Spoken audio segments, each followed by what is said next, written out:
Alright guys, so I'm back because I completely forgot to use a different size cup. Okay, another size cup. We're going to do this again. I'm going to pour in my floetrol. And I'm going to leave some room in this cup because I don't want any of my paint or my water overflowing. I gotta grab a popsicle stick. Okay, now I do like these big ones for using the bigger size ones. I do have to mix up brown for an order that I have. I haven't touched this brown in so long, I'm kind of wondering. Okay, no, we're good. Alright, so here's my cup. Okay, just bought it from my favorite place, the dollar store. Poured in some paint. This is acrylic as well.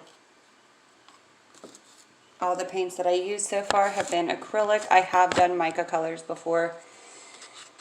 But some of them came out kind of clumpy and ended up getting stuck on the canvas kind of clumpy, which, you know, someone still liked and bought, but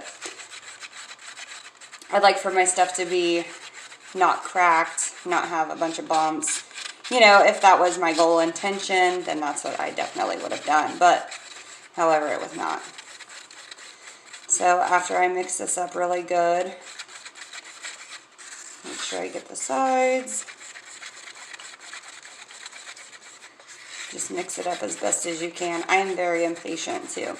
So this is the longest process whenever it comes to Dutch pour, dirty pour painting, swear.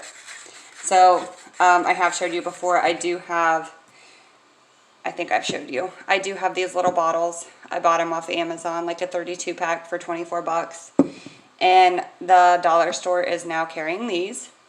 So these are 2 ounces, which is nice because if there's a color I'm not too fond of but want to use a little bit of it then I'll put it in that from now on because I just got those today. But this is for your dirty pour.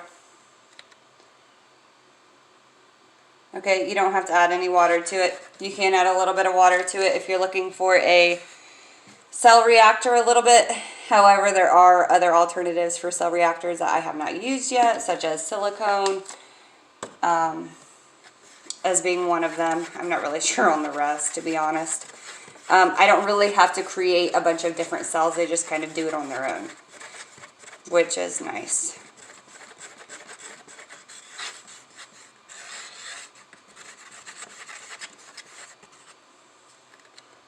So I would still use that consistency for a dirty, or a, dirty pour painting.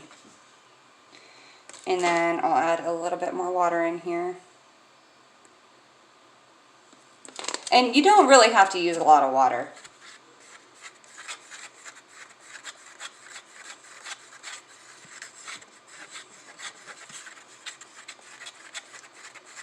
You just want your paint to be a little bit runny. And like I had mentioned before, level table, always great. Always, always great. Definitely something that you want to make sure you've got done. Do from past experiences. Alright. Nice runny consistency. Okay. This is great for a Dutch pour painting. That's exactly what I would use for a Dutch pour. And it does not take a lot.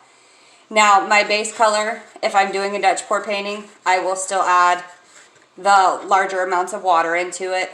You know, you don't have to add a lot. You really, really don't.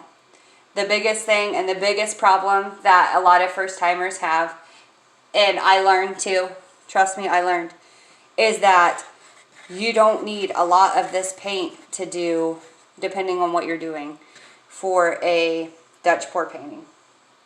You don't have to use a lot, which is when these little guys come in handy. So this thing's going to last me for like a gazillion more paintings, depending on how much of it, you know, how much of that color that I want to see. So these are going to last a while. Also, don't store them inside of these little containers. This is a 4-ounce one, bought off Amazon. Do not store them unless you have the water added, because it'll probably just dry up inside of here. So these, all that I have pre-made, are for the Dutch pour paintings. So I hope this helped, and thanks for watching my video.